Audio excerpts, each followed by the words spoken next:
Bonjour tout le monde. Aujourd'hui, j'ai décidé de vous faire une petite vidéo parce que suite aux dernières nouvelles dans les actualités au sujet malheureusement de la disparition des deux sœurs Carpentier, Nora et Romy, qui malheureusement ont été retrouvées sans vie. Je sais que ça affecte énormément de personnes. On ne peut pas rester indifférent à ça. Donc, j'avais envie de vous parler de ça et aussi de joindre un autre fait d'actualité qui, en ce moment, fait boule de neige sur les réseaux sociaux, c'est-à-dire les dénonciations de tous ces gens qui dénoncent leurs agresseurs, que ce soit des agressions sexuelles, de la violence, du contrôle, etc. Donc, et voilà, mon sujet aujourd'hui, c'est j'avais envie de dénoncer, de joindre ces deux actualités-là ensemble. En fait, pour ceux qui me connaissent, vous savez que j'ai vécu dans une dynamique de violence conjugale pendant 25 ans. Évidemment, je ne suis pas ici pour me victimiser, mais plutôt pour, depuis 8 ans, conscientiser les gens à cette problématique-là. Et puis, souvent, en fait, je devrais plutôt dire tout le temps, on me demande pourquoi Nathalie, t'es restée 25 ans, pourquoi aussi longtemps, pourquoi t'es pas partie avant. C'est sûr que c'est difficile à concevoir, c'est difficile de comprendre celles qui vivent ça, pourquoi on reste. Mais il y a en fait, c'est multifactoriel. Il y a plein de facteurs qui font qu'on reste, que ce soit 2 ans, 10 ans, 25 ans, peu importe. Il y a plein de raisons qui font qu'on reste. Puis à la base, bien évidemment, c'est la peur. Et bon, pour mon expérience personnelle à moi, évidemment, je suis restée beaucoup pour les enfants, pour les protéger, parce que moi, ma plus grande peur, c'était qu'ils mettent à exécution, voilà ma dénonciation, c'était qu'ils mettent à exécution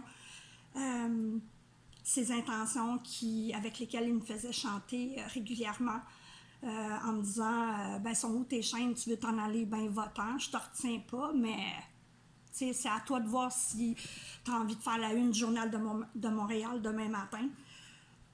Ou bien avec d'autres petites phrases assassines, genre tu sais que moi je peux pas vivre sans toi, mais moi je sais sans qui tu peux pas vivre. Fait que si tu pars, ben je vais me suicider avec les enfants, puis sois sûr que je vais t'épargner pour que tu puisses souffrir à ton dernier souffle, en fait. Ben, tu y penses à 2 fois, puis tu te demandes s'il ne va pas mettre à exécution ses plans machiavéliques, puis tu restes, puis tu as peur, puis tu veux juste protéger tes enfants.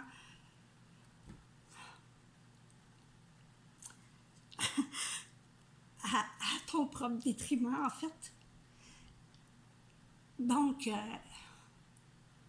oui, cette nouvelle-là m'affecte d'autant plus que on ne saura jamais, mais j'ai peut-être évité un drame comme celui-là en restant justement 25 ans. En me disant, ben, quand ils vont être grands, ben, je vais m'en aller. Et puis finalement, c'est ce que j'ai fait. J'ai attendu qu'ils soient grands. Mais mon message, je veux pas que les femmes qui sont en ce moment dans cette dynamique-là se disent ah ben moi aussi je vais rester jusqu'à temps qu'ils soient grands, puis comme ça je vais pouvoir les protéger. Et non, vous savez, il n'y en a pas de solution parfaite, puis c'est mieux de partir le plus tôt possible. C'est sûr que les lois sont pas parfaites, puis qu'on n'est pas assez protégé. Je suis complètement d'accord avec ça. C'est pour cette raison-là que je m'implique autant, que j'aimerais tellement que les choses changent, pardon, puis qu'on améliore le système et que les femmes qui quittent se sentent en sécurité avec leurs enfants.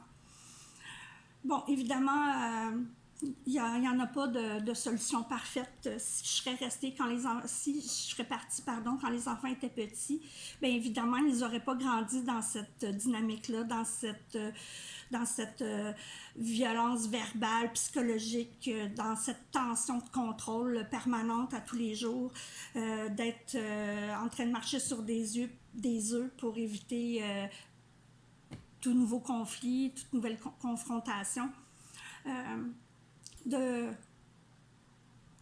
voir sa maman pleurer à matin, midi, soir, pendant trop longtemps, en fait, pendant trop longtemps. Donc, c'est pas une vie de rester dans un contexte de violence conjugale. Mais moi, j'ai pris la chance de rester pour protéger mes enfants. Mais je vous dis, restez pas là, quittez le conjoint, allez chercher de l'aide. C'est vraiment la solution, c'est d'aller chercher de l'aide. D'appeler SOS Violence Conjugale ou une maison d'hébergement qui vont vous donner des scénarios de protection, qui vont vous dire comment procéder quand vous voulez quitter un conjoint violent, un conjoint contrôlant, un conjoint qui va péter sa coche parce qu'il va savoir que vous voulez le quitter. Donc, l'idéal, c'est qu'il ne faut pas lui en parler. Je m'en vais la semaine prochaine, je te quitte. Non, il faut vraiment faire ça plus discrètement. Donc, les maisons d'hébergement SOS Violence Conjugale sont là pour vous guider, pour vous donner des scénarios de protection, pour vous dire comment faire pour éviter un drame. Et par la suite, après les maisons d'urgence, il existe des maisons d'hébergement de deuxième étape. Ces endroits-là sont là pour vous aider à vous reprendre en main, à vous refaire une santé physique et mentale, pour vous protéger, vous et vos enfants. Et vous pouvez habiter à ces endroits-là aux alentours d'environ 1 an, dépendamment des situations. Des fois, ça peut être plus ou moins long, plus ou moins 1 an. Donc, ça existe, ces ressources-là. Le CAVAC, IVAC, ils vont vous indemniser si vous avez besoin d'un suivi psychologique. Moi, ça m'a aidé, ça m'a fait avancer, ça m'a fait cheminer énormément, toutes ces aides-là qu'on m'a données. Les suivis externes, individuels et de groupe dans les maisons de première étape, ça aussi, je les ai pris. Moi, j'ai pris, en fait, tous les outils qu'on pouvait m'offrir pour essayer d'avancer, puis de me reprendre en main, puis de retrouver la vie belle, puis d'être... De pouvoir retrouver mon estime de moi, de pouvoir retrouver ma confiance en moi, puis de pouvoir être qui je suis aujourd'hui. Je suis pas meilleure qu'une autre, je suis pas sur un piédestal, je me prends pas pour une autre, loin de là. Je veux juste vous dire qu'il y a des façons de faire, puis on peut s'en sortir. On peut quitter ces hommes-là avec nos enfants et se mettre en sécurité. Donc, voilà, c'était mon message pour aujourd'hui. Et en terminant, j'aimerais vraiment avoir une petite pensée pour la maman de Romy et de Nora, toute la famille, les alentours, les amis, etc. Tous ceux qui sont peinés par ce qui arrive. Sachez qu'on pense beaucoup à vous, qu'on vous envoie tout plein d'énergie positive, tout plein d'amour. Et puis, en fait, je termine, je suis sans mots devant ce drame épouvantable.